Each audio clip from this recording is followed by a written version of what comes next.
Captain Lee Dongwu sat in his command chair aboard the human exploration vessel Harmony, watching the stars drift past through the main view screen. It had been 3 months since humanity joined the Galactic Council, and everything still felt new and exciting. The universe was so much bigger than anyone on Earth had imagined.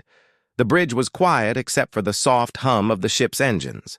His crew of 200 humans were going about their daily tasks, exploring this new sector of space and making contact with peaceful alien species. It was exactly the kind of mission Dongwu had dreamed of when he joined the human space navy. Then the emergency transmission came in. "Captain!" called out Communications Officer Lim Tae-young from his station. "I'm getting a distress signal from the Zalari homeworld. It's bad, sir." Dongwu straightened in his chair. The Zalari were one of the first species humanity had met after joining the council. They were small, peaceful beings who reminded him of otters, with soft fur and big, gentle eyes. They had welcomed the humans with open arms and shared their knowledge of local space. "Put it on screen," Dongwu ordered. The main display flickered to life, showing a Zalari communication center in chaos. Smoke filled the air, and emergency lights flashed red. A female Zalari appeared on screen, her fur singed and her eyes wide. With terror. "This is Council Representative Teleani," she gasped. "The Vorthak have come. They're attacking our cities, our people. Please, anyone who can hear this, we need help. We need—" Her words were cut off by a sound that made everyone on the bridge freeze. It was a chittering roar, like metal being torn apart mixed with the screech of a giant insect. Something huge moved behind the Zalari representative. Something with gleaming claws and dripping fangs. The transmission went dead. The bridge was silent for a long moment. Chief Engineer Yoon Mira was the first to speak, her voice barely above a whisper. "Was that the Vorthak?" Dongwu finished grimly. Everyone on the bridge knew that name. When humanity first joined the Galactic Council, they had been warned about the Vorthak Empire. For 3,000 years, these massive insect-like creatures had been the terror of the galaxy. They stood 3 meters tall, with razor-sharp claws that could slice through steel and acid spit that could melt starship hulls. They lived for conquest and war, turning entire star systems into their hunting grounds. Over 400 worlds had fallen to the Vorthak. Dozens of species had been enslaved or wiped out completely. They were the apex predators of known space, and every other species lived in fear of them. "Sir," said Tactical Officer Kim Jae-ho, "we should report this to the Council immediately." Dongwu nodded and opened a channel to the Galactic Council chambers. Within minutes, he was connected to the emergency session that was already underway. The holographic images of dozens of alien species appeared around the bridge, all talking, at once in various languages. Ambassador Park So-young, humanity's representative to the Council, appeared on a private channel. She looked tired and frustrated. "Dongwu," she said quietly, "the Council is refusing to help. They say the Zalari world is too close to Vorthak space. It would be suicide to send a rescue mission." "What about the Corvin?" Dongwu asked. "The Corvin were one of the most militaristic species in the galaxy, with powerful warships and experienced soldiers." "They won't go near Vorthak territory," So-young replied. "No one will. They're all too afraid." Dongwu watched as species declined to help. The massive Gorath claimed they had no ships available. The technological Nexari said their fleets were busy elsewhere. Even the proud Altani refused to risk their warriors against the Vorthak. The message was clear. Some worlds were expendable. The Zalari were just unlucky enough to be in the wrong place when the galaxy's most feared predators decided to expand their territory. "Captain," said Dr. Choi Hyun-sik, the ship's science officer, "the Zalari helped us map this entire sector. They shared their star charts, their cultural knowledge, everything. They trusted us." Dongwu looked around at his crew. He saw the same determination in their eyes that he felt in his heart. Humanity was new to galactic politics, but they understood loyalty. They understood that sometimes doing the right thing meant taking risks. "Tae Young," he said, "open a channel to the council." The young communications officer nodded, and suddenly Dongwu's voice was being broadcast to every member of the Galactic Council. "This is Captain Lee Dongwu of the human vessel Harmony," he announced. "We volunteer for the reconnaissance mission to the Zalari homeworld." The alien chatter stopped immediately. Ambassador So Young looked shocked. "Captain," said Council. Chairman Mortok, a elderly Altani with silver scales. "You do not understand. No species has ever survived a direct encounter with a Vorthak war party. Your ship would be destroyed within minutes." "With respect, Chairman," Dongwu replied. "That just means no one has tried the right approach yet." The council chamber erupted in concerned voices. Several species began explaining to the humans exactly how dangerous the Vorthak were, as if they didn't understand. They talked about the razor claws, the acid breath, the biomechanical ships that could regenerate from damage. They showed holographic records of worlds left as smoking ruins. But Dongwu had already made his decision. His crew was nodding in agreement, ready to follow him anywhere. These were people who had left Earth to explore the unknown, to make a difference in the universe. They weren't going to abandon their friends now. "Thank you for the warning," Dongwu said politely. "We'll take all necessary precautions." Captain Ambassador So Young said urgently, "You have a crew of 200. You can't risk their lives on a hopeless mission."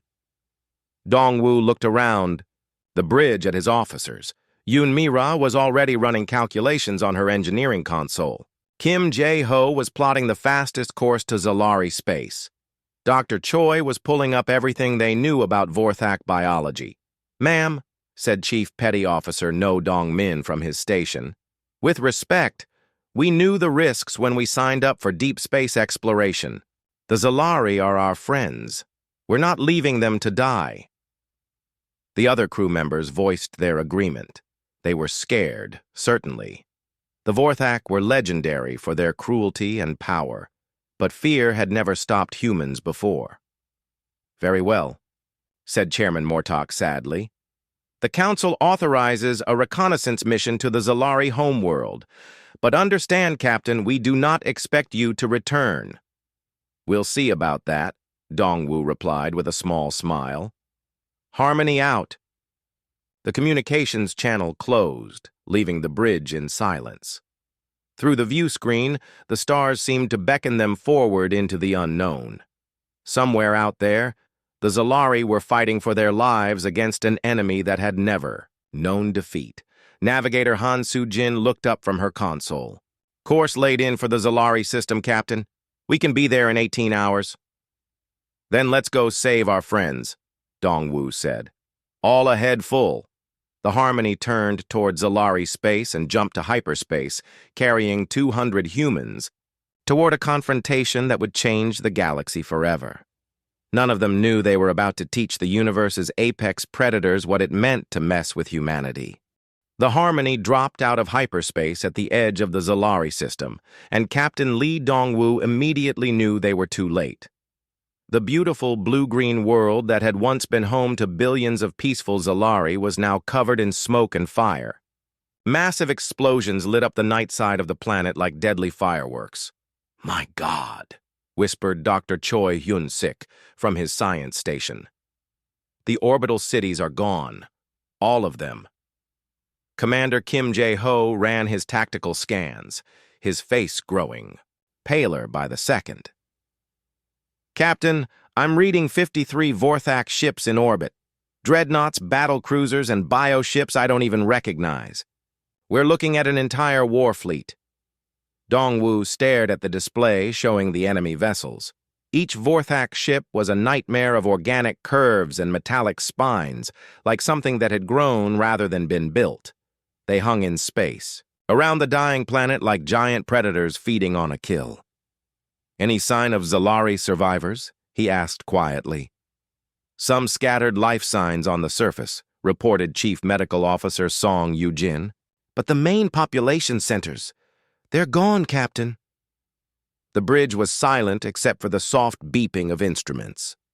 Through the view screen, they could see the largest Vorthak ship, a massive dreadnought covered in what looked like living armor. Biomechanical tentacles writhed along its hull, and weapon ports that resembled giant mouths opened and closed like the ship was breathing. "Sir," said Communications Officer Lim Tae-young, "that flagship is 3 times the size of anything in our fleet. The weapons readings are off the charts. Any reasonable species would have turned around and fled. The smart thing to do would be to report back to the Council and confirm that the Zalari homeworld had fallen." But as Dongwu looked around at his crew, he saw the same stubborn determination that had driven humanity to the stars. "Open a channel to the Vorthak flagship," he ordered. "Sir?" Tae-young looked confused. "A communication channel?" "You heard me. Let's introduce ourselves properly." The young officer's hands shook slightly as he opened the channel. Within moments, the main screen filled with an image that would have sent most species running in terror. War Master Crexton was 3 meters of pure nightmare. Its chitinous armor was black as space and covered in scars from 1,000 battles. 4 arms ended in claws that could tear through starship hull plating, compound eyes like dark jewels fixed on the camera, and mandibles dripped with corrosive saliva that hissed when it hit the floor. This creature had personally killed the champions of dozens of species. It had led the conquest of entire star systems. When Crexton spoke, its voice was like grinding metal mixed with the screech of tearing steel. "What is this tiny ship that dares approach the hunting grounds of the Vorthak?" it demanded. "Identify yourself before I decide how slowly to kill you." Captain Dongwu stood up and faced the screen with the same polite attention he would give any diplomatic contact. "Good morning, War Master. I'm Captain Lee Dongwu of the human exploration vessel Harmony. I'm here to ask you to leave the Zalari system and return to your own territory." The silence that followed was so complete that Dongwu could hear his own heartbeat. Then Crexton threw back its massive head and laughed, a sound like a starship engine exploding. "Human," the War Master wheezed between laughs. "I have never heard of this species. Are you the new pets of the Galactic Council? Did they send you here to amuse me?" "We're members of the Council, yes," Dongwu replied calmly. "And I'm not here to amuse anyone. I'm here to ask you politely to leave these people alone." Crexton's laughter stopped abruptly, its compound eyes focused on Dongwu with predatory interest. "You dare give orders to the Vorthak? We have conquered 400 worlds, little mammal. We have eaten the hearts of champions from every corner of the galaxy. What makes you think your pathetic ship could stand against the might of our war fleet?" Behind Dongwu, Chief Engineer Yoon Mi-ra was quietly working at her station, modifying ship systems in ways that weren't immediately obvious.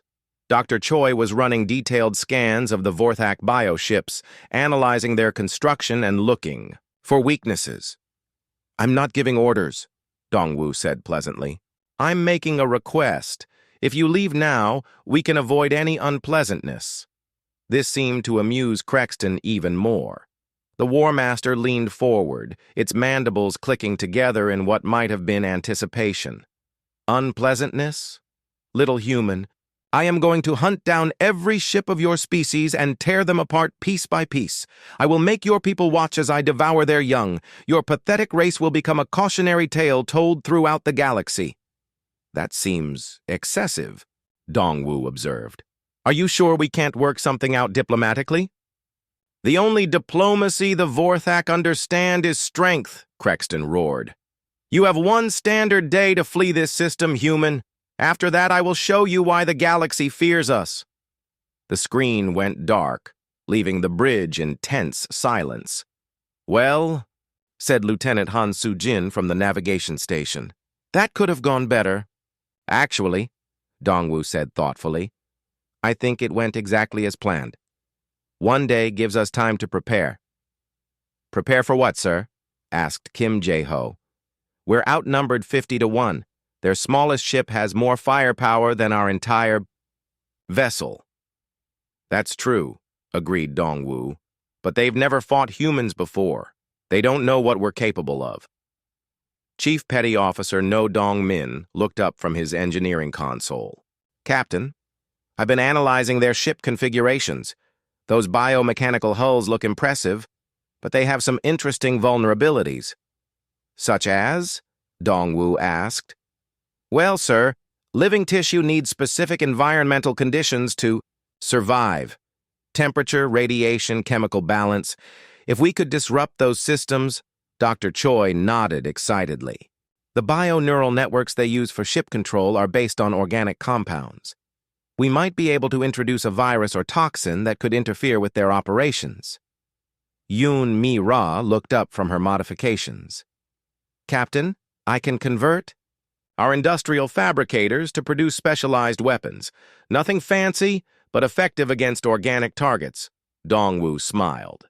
This was what he loved about his crew. Give them an impossible problem, and they immediately started figuring out how to solve it.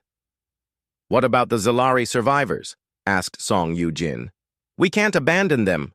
We won't, Dongwu promised. Sujin, I want you to coordinate with any remaining Zalari defense forces. Find out everything they know about Vorthak tactics and ship movements.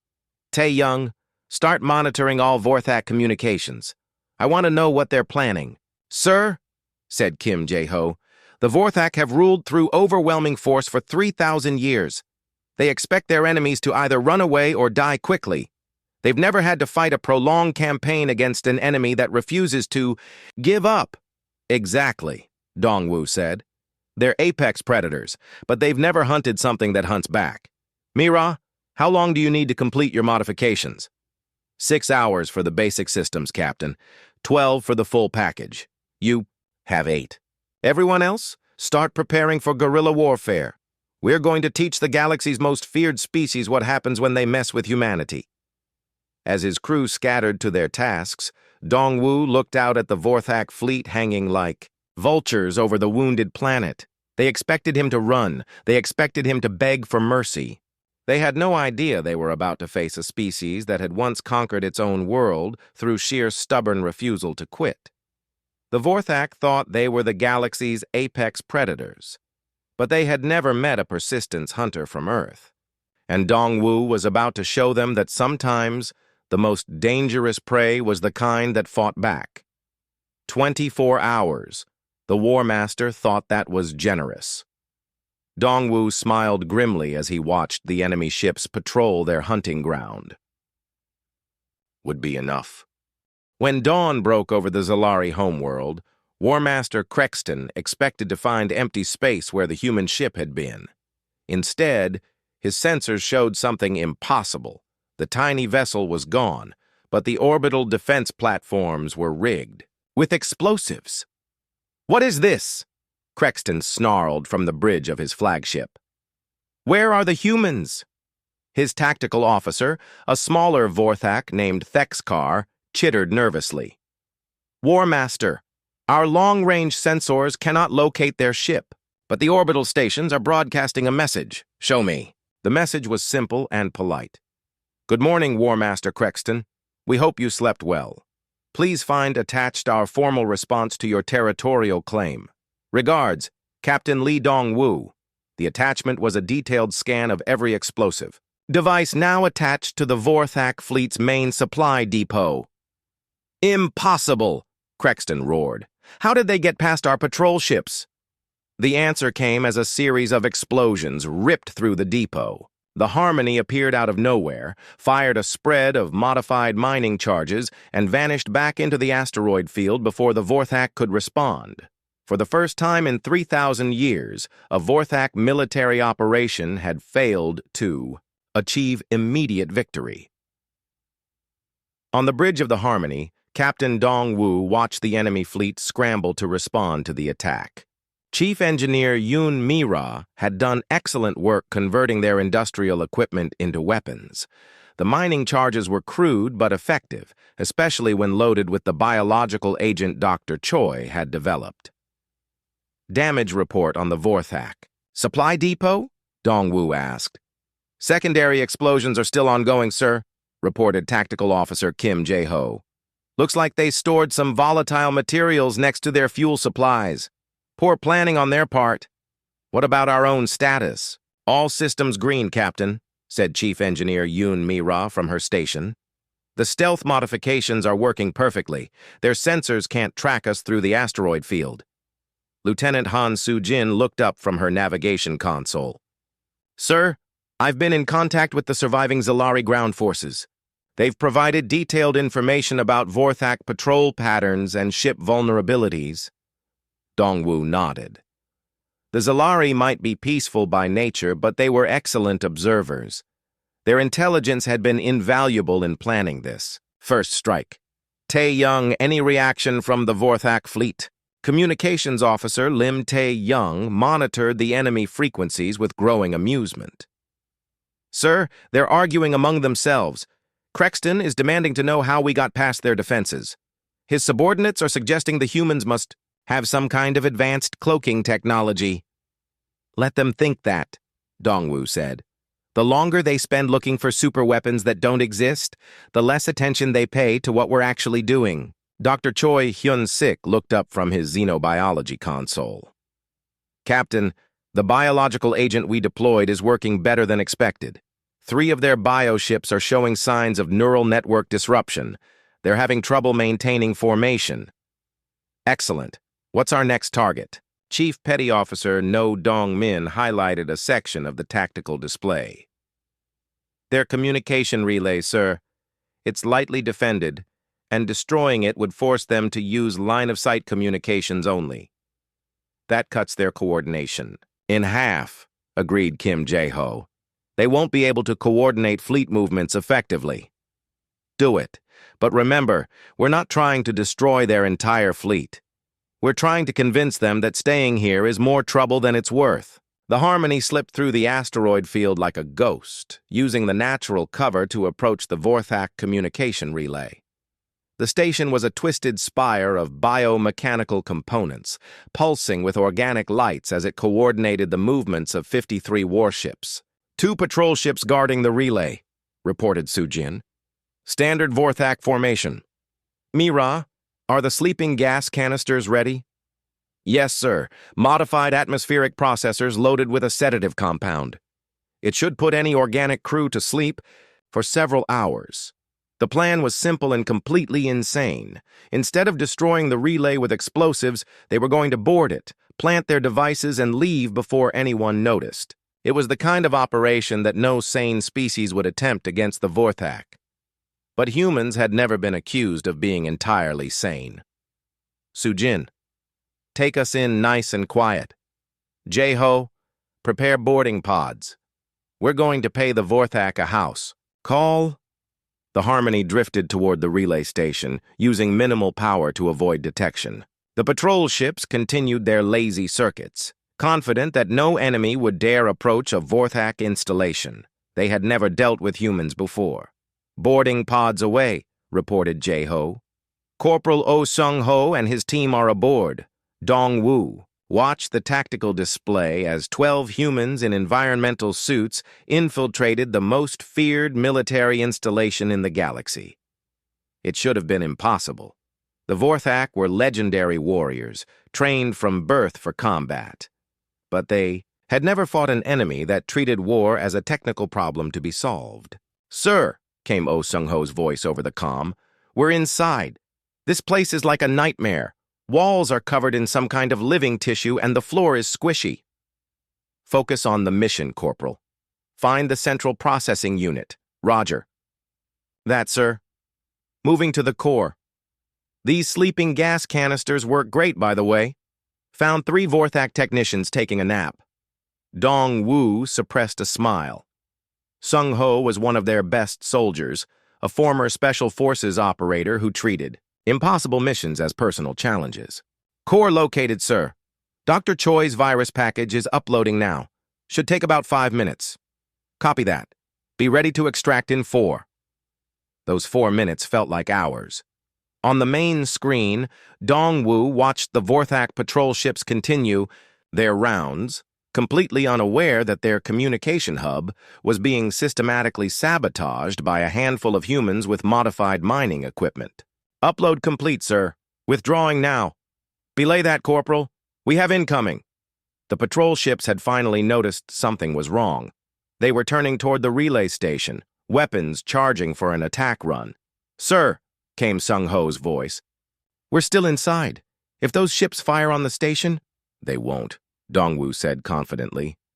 "The relay is too valuable. They'll board the station to investigate, which gives us a chance to capture some prisoners." "Sir?" "You heard me, Corporal. Stun a few Vorthak and bring them back. We need to learn more about their biology." There was a pause. "Roger that, sir. Oh, by the way, their security system is completely biological. I think I can reprogram it to work for us instead of them." "Do it. We might need that station later." What followed was something the galaxy had never seen before. Humans capturing Vorthak warriors in their own facility.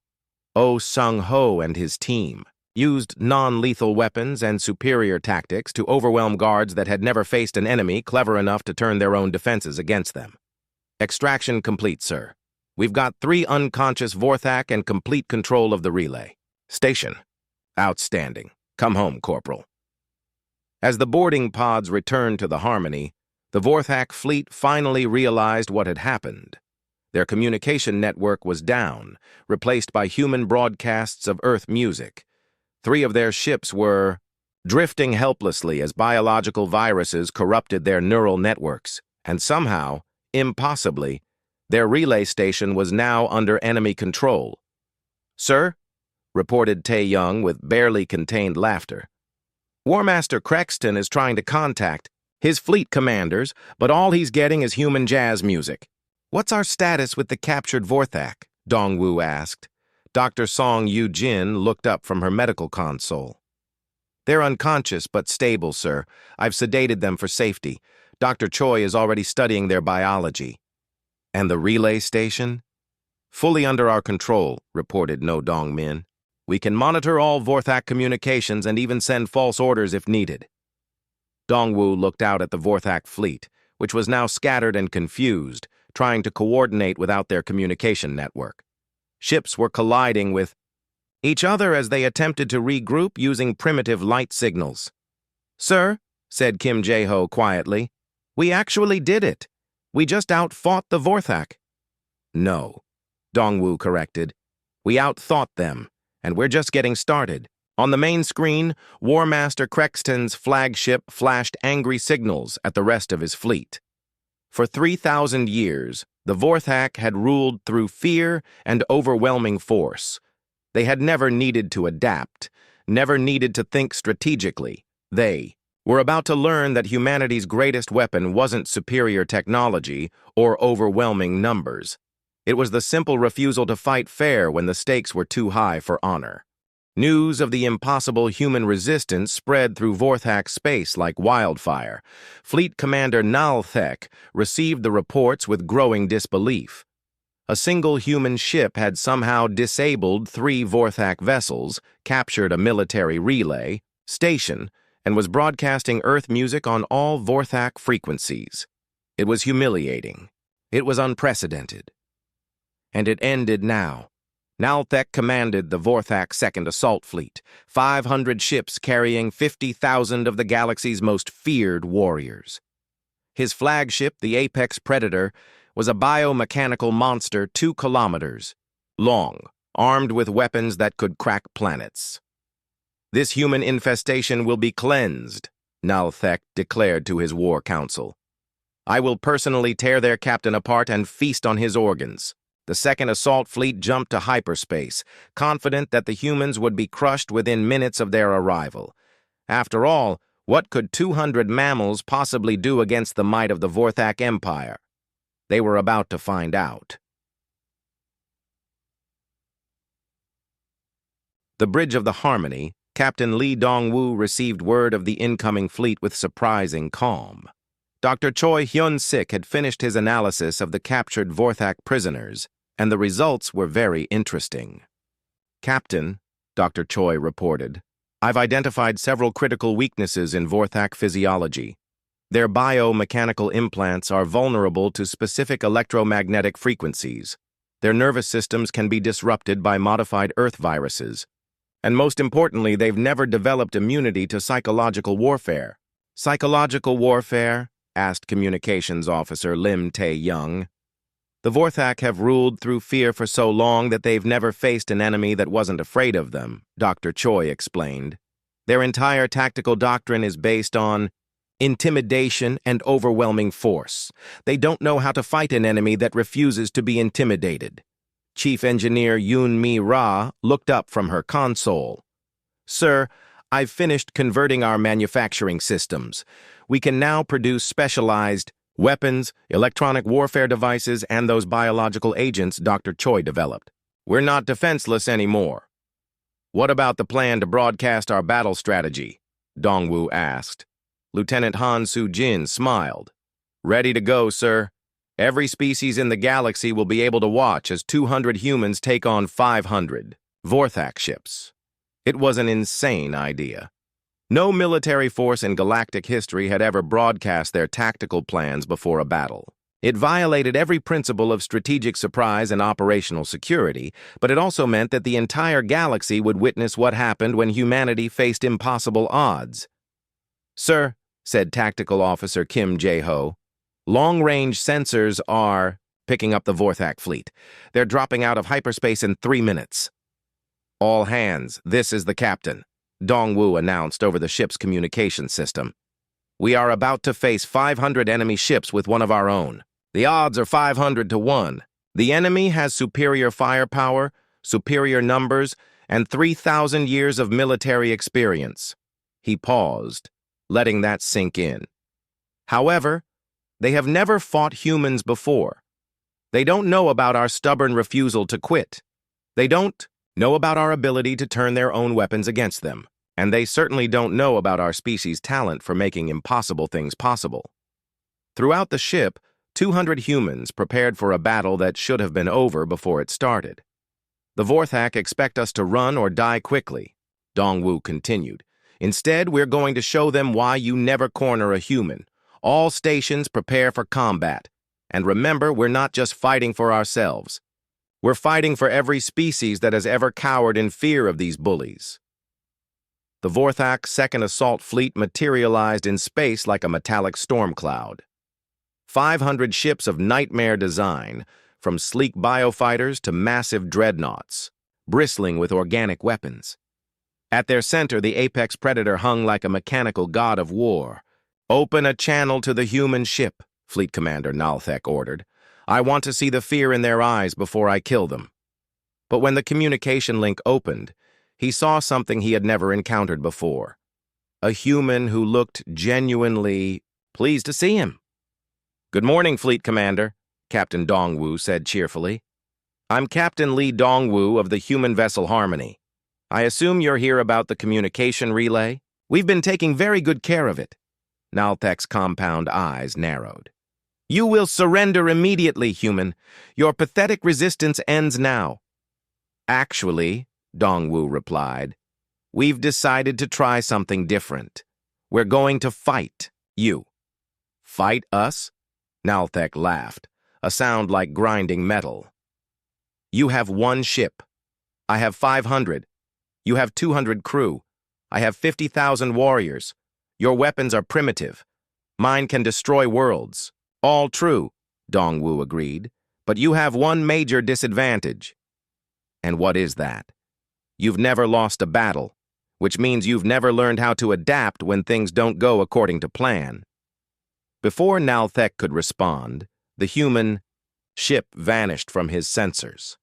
Not destroyed. Vanished. As if it had simply ceased to exist. "Where did they go?" he demanded.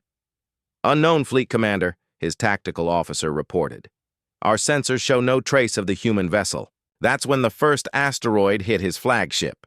It wasn't a natural asteroid.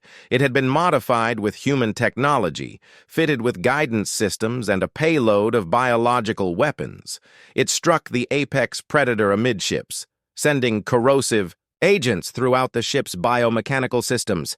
"Attack formation!" Naltek roared. "Find that human ship and destroy it!" But the Harmony was already gone, using the asteroid field as cover, while its crew implemented the most audacious battle plan in galactic history. Instead of fighting the Vorthak fleet directly, they were going to use the fleet's own size against it. "Phase 1 complete," reported Chief Petty Officer No Dong Min. "The big ship is showing signs of system failure." "Phase 2, ordered Dong Wu. "Let's give them something to really worry about." The human ship appeared behind a squadron of Vorthak destroyers, fired a spread of modified mining charges, and vanished again before they could respond. But these weren't ordinary explosives.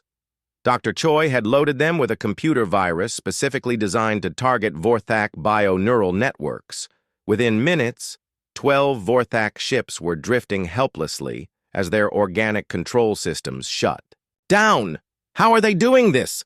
Naltek demanded. "Their weapons are primitive." But the humans weren't relying on superior weapons. They were using superior tactics, superior intelligence, and a complete willingness to fight dirty. While the Vorthak fleet tried to locate their elusive enemy, Corporal Oh Sung-ho and his boarding, teams were infiltrating disabled ships and stealing everything that wasn't nailed down. Weapons, technology, even enemy personnel, nothing was off limits. "Sir," came Sung-ho's voice over the comm, "you're not going to believe what I found. These bioships have a manual override system. We can actually take control of them remotely." "Do it," Dongwu ordered. "Turn their own ships against them." What followed was something the galaxy had never seen. Vorthak vessels attacking each other, while their crews frantically tried to regain control. Ships collided in space as human-controlled override systems sent them into chaotic maneuvers. The battle that should have lasted minutes stretched into hours, then days. The Vorthak fleet found itself fighting an enemy that seemed to be everywhere and nowhere at once. Their own ships were turning against them. Their communications were jammed with human music, and somehow, impossibly, they were losing. "Sir," reported Kim Jae-ho, "we've disabled or captured 67 enemy vessels. The rest are scattered and confused. What about their flagship?" "The biological agent is spreading through their systems. They've lost main power and are operating on emergency reserves." Dong-Wu looked out at the chaos that had once been the Vorthak Second Assault Fleet. Ships drifted helplessly in space, their crews unconscious from human sleeping gas. Others fired wildly at shadows, their sensors corrupted by electronic warfare. "Open a channel to Fleet Commander Naltek," he ordered. The Vorthak commander appeared on screen, his chitinous armor cracked and his compound eyes dim with exhaustion. Behind him, emergency lights flashed as his crew struggled to maintain basic life support. "Impossible," Naltek whispered. "How did you—" "We cheated," Dongwu said simply. "We used every dirty trick we could think of. We turned your own weapons against you.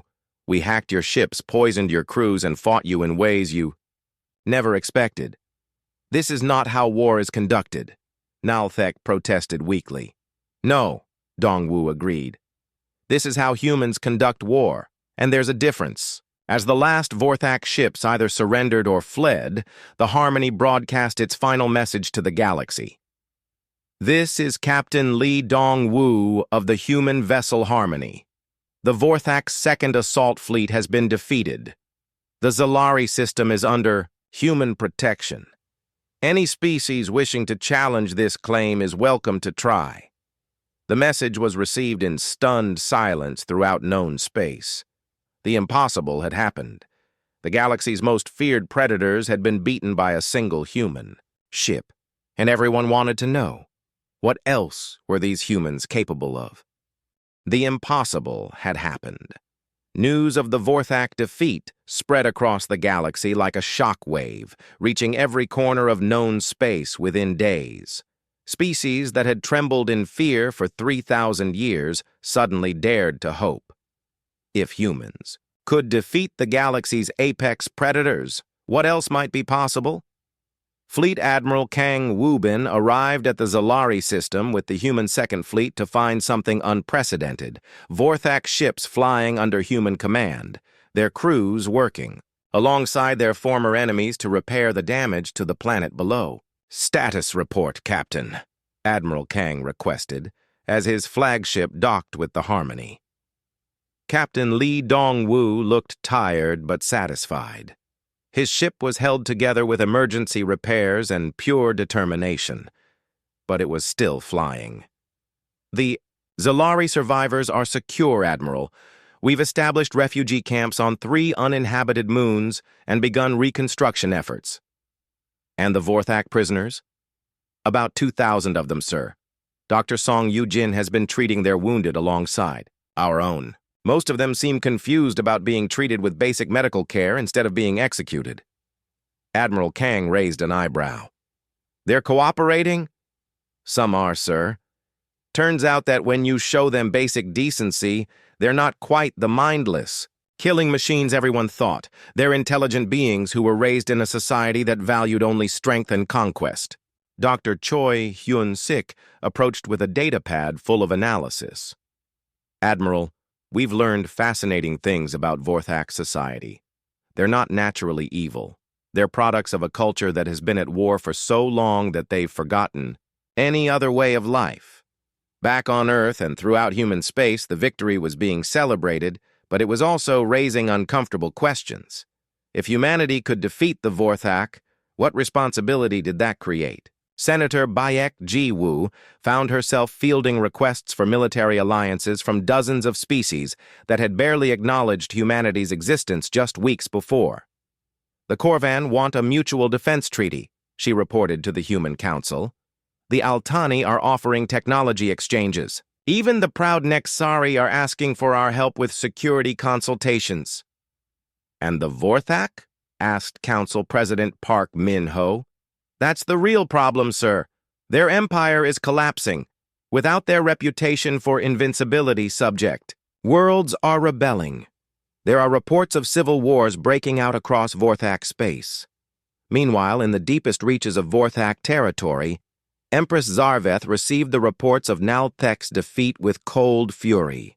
The supreme ruler of the Vorthak Empire stood 3.5 meters tall, her black chitinous armor adorned with the skulls of 1,000 conquered champions. She had ruled for 2 centuries through absolute dominance. "This cannot stand," she hissed to her assembled war council. "One human ship has made us look weak. Our subject worlds are already rebelling. If we do not crush these mammals immediately, our empire will crumble." Her advisors shifted nervously. The defeat of 2 full fleets had shaken their confidence in Vorthak's superiority. "Prepare the Great Fleet," Zarveth commanded. "Every ship, every warrior, every weapon we possess. I want 10,000 vessels converging on human space. We will not just defeat them, we will exterminate their entire species as an example to the galaxy." "Empress," ventured War General Klexith carefully, "the humans have demonstrated unusual tactical abilities. Perhaps we should study their methods before—" Zarveth's claw swept across the room, removing Klexith's head with casual efficiency. "Any other strategic suggestions?" she asked the remaining council members. The silence was absolute. Back at the Zalari system, the human medical ship Meridian had arrived to treat the wounded from both sides. Dr. Song Yu-jin worked tirelessly in the makeshift hospitals, saving lives without regard for species or former allegiances. Captain Dong-woo was recovering from exhaustion in the medical bay when Chief Petty Officer No Dong-min brought him disturbing news. "Sir, our intelligence sources are reporting massive Vorthak fleet movements. It looks like they're mobilizing everything they have." "How massive?" "Preliminary estimates suggest 10,000 ships, sir. The entire Great Fleet. They're calling it a war of extinction." Dong-woo sat up in his medical bed, his mind already working on the problem. "Do we know their target?" Terra Nova, sir. Our newest colony.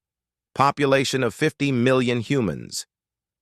The implications were staggering. Terra Nova was a beautiful world on the frontier of human space, home to families who had left Earth seeking a new life among the stars. It was lightly defended and impossible to evacuate in time. "What forces can we muster?" Dongwu asked. "Admiral Kang has 200 ships in the Second Fleet. The Third Fleet could be here in a week with another 300 vessels. But against 10,000 Vorthak ships, it won't be enough," Dongwu finished grimly, but no Dongmin smiled. "Actually, sir, I think it might be. I've been analyzing the data from our captured Vorthak prisoners, and I've discovered something important about their command structure." He activated a holographic display showing the Vorthak bio-neural network. See, their ships aren't just controlled by organic computers, they're all linked together in a collective network.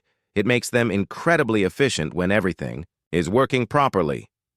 But vulnerable if something goes wrong with the network, Dongwu realized. "Exactly, sir. If we could introduce the right virus at the right time, we could potentially disable their entire fleet simultaneously." Dr. Choi entered the medical bay at that moment, carrying his own data pad. "Captain, I've been working on exactly that problem. The biological agent we used before was crude, but effective. I think I can create something much more sophisticated." "How? Sophisticated? Instead of just shutting down their ships, we could potentially reprogram the network entirely. Make their own vessels turn against each other, or better yet, turn against their commanders while preserving the crew." Dongwu looked between his two officers. "You're talking about liberating an entire fleet instead of destroying it." "It's possible, sir, but we'd need to get close enough to the command ship to introduce the virus directly into their central network. And that means someone would have to board the Empress's flagship during the middle of the largest space battle in galactic history," Dongwu concluded. "Yes, sir." There was a long silence as they considered the implications. It was a plan so audacious that it bordered on insanity. But then again, that seemed to be humanity's specialty. "Start working on it," Dongwu ordered. "Both of you. I want that virus ready in 72 hours. As his officers left to begin their preparations, Dongwu stared out the medical bay window at the Vorthak ships, now flying in formation with human vessels. Former enemies working together to rebuild what had been destroyed. It was proof that change was possible, even for a species that had known only war for millennia. But first, they had to survive what was coming. 10,000 ships carrying the collective might of the Vorthak Empire were converging on Terra Nova. The battle would determine not just the fate of humanity, but the future of the entire galaxy, and once again, 200 humans on a single ship were preparing to face impossible odds with nothing but their ingenuity, their determination, and their stubborn refusal to accept defeat. The Empress thought. She was bringing enough force to exterminate humanity. She had no idea she was about to give them the chance to liberate an entire empire. The final battle was coming, and the galaxy held its breath. The Terra Nova system had become a fortress. General An Kyung-soo had transformed the entire star system into a maze of defensive positions, automated weapons platforms, and hidden supply depots. Every asteroid had been hollowed out and armed. Every moon had been turned into a military base, but even he knew it wouldn't be enough. "Final count?" he asked his aide, Major Hwang Yun-ji. 10,700 Vorthak ships confirmed, sir. The largest fleet in recorded galactic history. They'll be here in 6 hours. General An looked out at his defenses. 500 human ships, including the rebuilt Harmony under Captain Lee Dongwu's command. Brave men and women who had volunteered to stand between Terra Nova's 50 million, civilians and extinction. The odds were 20 to 1.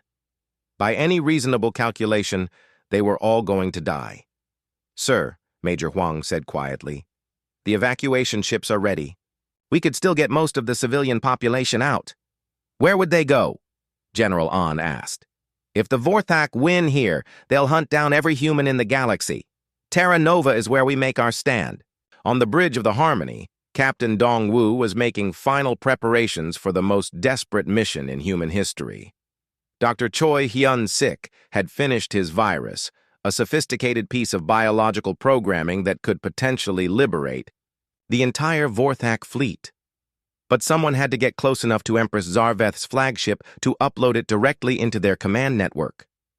"The virus is ready, sir," Dr. Choi reported. "But once we introduce it to their system, we'll have maybe 10 minutes before they realize what's happening and try to purge it." 10 minutes to reprogram 10,000 ships, mused Chief Engineer Yoon Mi-ra. "It's cutting it close." "What about the boarding team?" Dongwu asked. Corporal Oh Sung-ho stepped forward. 20 volunteers, sir. We know it's probably a one-way trip, but we're ready." Dongwu looked at his crew, people who had already achieved the impossible once and were preparing to do it again. "Remember, we're not just fighting for Terra Nova. We're fighting for every species in the galaxy that's ever lived in fear of the Vorthak. Win or lose, we're going to show them that bullies can be beaten." The Vorthak Great Fleet arrived like a tide of nightmares. Ship after ship dropped out of hyperspace until the void around Terra Nova was filled with biomechanical horrors. Their center, the Empress's flagship Eternal Dominion, hung like a dark moon, 3 kilometers of living metal and organic weapons. Empress Zarveth stood on her command bridge, her compound eyes gleaming with anticipation. "Begin the extermination," she ordered. "Leave no human alive." The battle began with a wave of fire that lit up the solar system. Vorthak bioships launched organic missiles that twisted through space like living serpents. Human defense platforms responded with kinetic weapons and directed energy beams. Captain Seo Min-ho, commanding the human flagship Indomitable, coordinated the defense from the center of the formation. "All ships, implement dispersal pattern Omega. Don't let them concentrate their fire." The human fleet scattered like leaves in the wind, using hit-and-run tactics to avoid being overwhelmed. It was the same strategy that had worked against smaller Vorthak forces, but the scale was entirely different. "Sir," reported his tactical officer, "we're losing ships faster than we can replace them. The odds are just too great." That's when the Harmony broke from formation and began its impossible run toward the enemy flagship. "Dongwu, what are you doing?" General An demanded over the communication channel. "What we do best, sir," came the reply. "Something crazy." The Harmony accelerated toward the heart of the Vorthak fleet, weaving between massive dreadnoughts that fired everything they had at the small human ship. Pilot Ryu Hae-young threw the vessel through maneuvers that should have torn it apart, using every trick she had learned in 2 previous battles. "Boarding pods ready," reported Oh Seung-ho. "Wait for my mark," Dongwu replied, watching the tactical display as they approached the Eternal Dominion. The flagship was the size of a small city, bristling with weapons and protected by layers of defensive screens. "Sir," called out Chief Petty Officer No Dong-min, "I'm detecting the bio-neural network signals. The entire fleet is connected through the flagship's central processor." "Perfect. That makes this easier. What happened next would be debated by military historians for centuries. Instead of trying to fight their way through the flagship's defenses, the Harmony rammed directly into the ship's organic hull, using its own momentum to penetrate the living armor. "Boarding pods away," Sung-ho reported as his team launched directly into the belly of the beast.